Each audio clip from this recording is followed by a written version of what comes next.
Bonjour à toutes et à tous, bienvenue pour ce nouveau point de marché depuis chez OFIAM.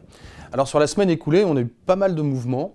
Effectivement, avec un front sanitaire qui continue de s'améliorer, la validation que les vaccins sont éligibles face aux nouveaux variants du Covid, eh bien, cette campagne de vaccination avançant, on commence à avoir des marchés qui anticipent clairement une reprise post-épisode Covid. Dans ce contexte, eh bien, un redémarrage de l'économie signifie également un redémarrage des prix. On a vu des matières premières qui augmentent significativement, le Baltic Freight, le pétrole, et des marchés qui se sont mis à anticiper une reflation des économies et donc des taux qui remontent. On a observé effectivement un mouvement sur les taux assez significatif puisque sur la semaine, on passe de 1,35 à jusqu'à 1,60 sur les taux nominaux 10 ans américains avant de revenir à 1,40. En Europe, même le taux allemand passe de moins 0,35 à moins 0,20 avant de revenir à moins 0,30. Cette remontée des taux se fait, c'est assez intéressant, d'abord par une remontée des anticipations d'inflation, donc ce qui est cohérent avec cette reprise, et puis c'est fait ensuite avec une remontée des taux réels, voire même des anticipations d'inflation qui baissaient du côté de 2,15 vers 2,05 avant de se reprendre aux États-Unis. Dans le même temps, les marchés actions qui jusque-là étaient restés assez insensibles à ces remontées de taux, puisque l'on avait déjà fait 50 centimes sur le 10 ans américain sans que vraiment ça touche beaucoup, ont commencé à baisser un petit peu avec un S&P qui a baissé de l'ordre de 3-4% sur la séquence, un Nasdaq qui a un peu plus souffert du côté de 5-6% sur cette descente avant de presque quasiment complètement se reprendre. Alors c'est assez intéressant parce que la séquence correspond peu ou prou à ce que nous vous expliquons depuis plusieurs semaines.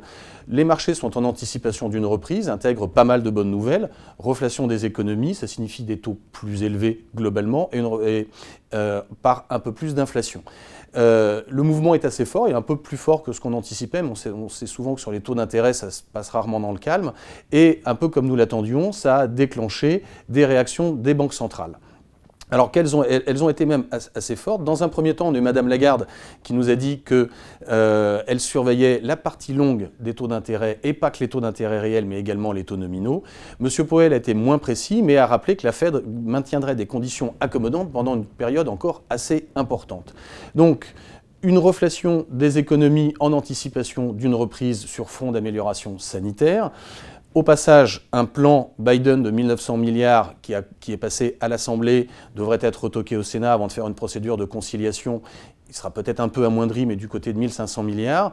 Et donc des marchés de taux qui ont anticipé cette sortie de crise. Et comme nous l'anticipions, même si le mouvement a été rapide et ample, c'est toujours le point à surveiller sur les taux d'intérêt, des banques centrales qui sont sorties du bois assez significativement et qui aujourd'hui, on voit les taux d'intérêt refluer depuis 2 jours, depuis les points hauts atteints. Alors la partie n'est pas forcément gagnée et il y aura encore sûrement des tensions sur ces taux d'intérêt au fur et à mesure que l'économie va redémarrer.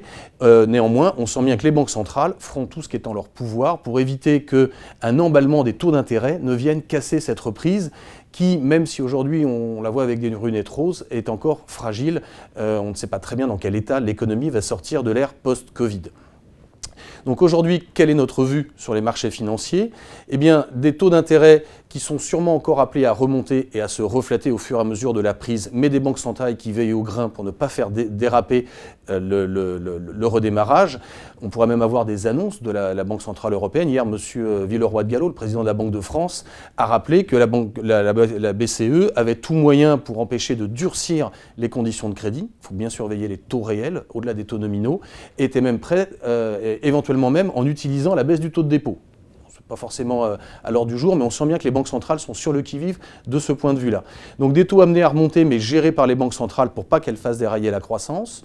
Du coup, sur les actifs risqués, une position neutre qui pour l'instant ne change pas. Il y a beaucoup de bonnes nouvelles dans ce marché, un plan sanitaire qui se déroule parfaitement, une reprise qui se déroule parfaitement, etc. Donc ça va être compliqué quand même de prendre des positions longues.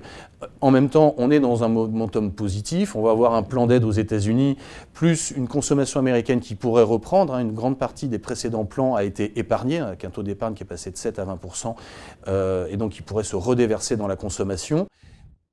Et donc pas de position vendeuse non plus, parce qu'on est quand même dans une phase de reprise. Au global, le risque, c'est qu'évidemment les taux d'intérêt s'emballent un peu rapidement, malgré les interventions des banques centrales, et fasse baisser un peu plus significativement les marchés actions. toutes choses égales par ailleurs, aujourd'hui, pour nous, ça serait plutôt un signe de repositionnement si on voyait dans un scénario de risque les marchés actions baisser significativement d'une dizaine de pourcents. Deux mots sur le crédit. On a eu un crédit qui a été très résistant et très résilient dans cette phase-là, un crédit investment grade principalement porté par les taux d'intérêt nominaux qui a assez rapidement déclenché des achats, pas d'écartement de spread, et un comportement du haut rendement qui a toujours son attractivité de par le rendement absolu qu'il offre, qui lui est resté assez serein durant toute cette période de volatilité induite par les taux d'intérêt. Dernier point sur les dettes de la zone euro.